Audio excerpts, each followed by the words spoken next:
Good morning, class 10. Today we are going to start with a new chapter of geography, that is lifelines of national economy. Well, children, do you understand the meaning of lifelines? Well, let me explain you. Children, do you know that we all have our lifelines? And our lifeline is our heart and our brain.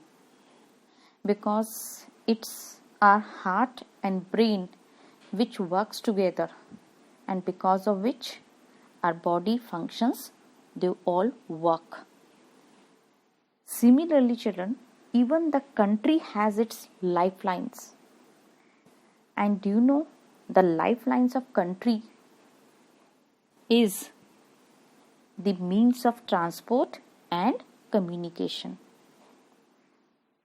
That means that it's only because of means of transport and communication that country can work. Can you imagine your life without means of transport and communication? No, you cannot. So today in this chapter, you will be learning how modern means of transport and communication actually serve as lifelines of a nation and its modern economy. Well, children, you all know that in our day-to-day life, we use so many goods and services. There are a number of the goods and services which are available to us in our surroundings. Now, have you ever thought how these goods and services actually reach to you?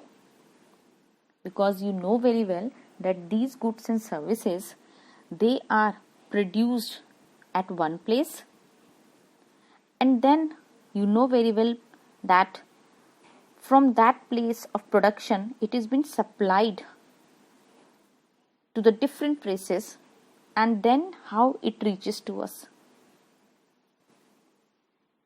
But have you ever given a thought that these movement of goods and services, let's say from the supply location to demand location, actually how it reaches? Do you know that there are a number of the people who are engaged in facilitating these movement of goods and services, and these people are known as traders who make the products to come up to the consumers. How? By means of transportation. So children, the development of a country, do you know, only depends upon the production of goods and services as well as their movement up to the people. So it is very, very essential that if a country has to progress, then the means of transport, let's say an efficient means of transport, is the precondition for the fast development of any of the country. Now, do you know that these movement of goods and services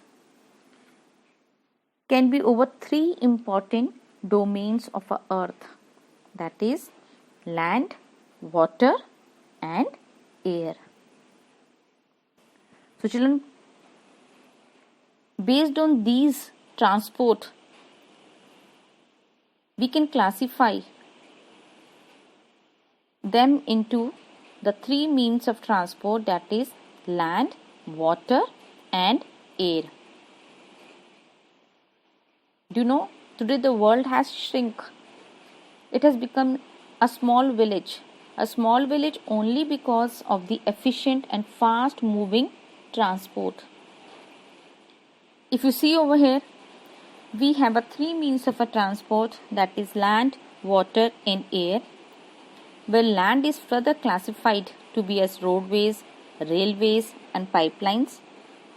Water can be further classified to be as inland and overseas, and air could be classified to be as domestic airways, then international airways and this domestic airways is further classified as public undertaking and private airlines. Well children, today we are fortunate enough that India is well linked by means of these three means of transport with the rest of the world, which actually helped us to maintain a good relationship with the rest of the world.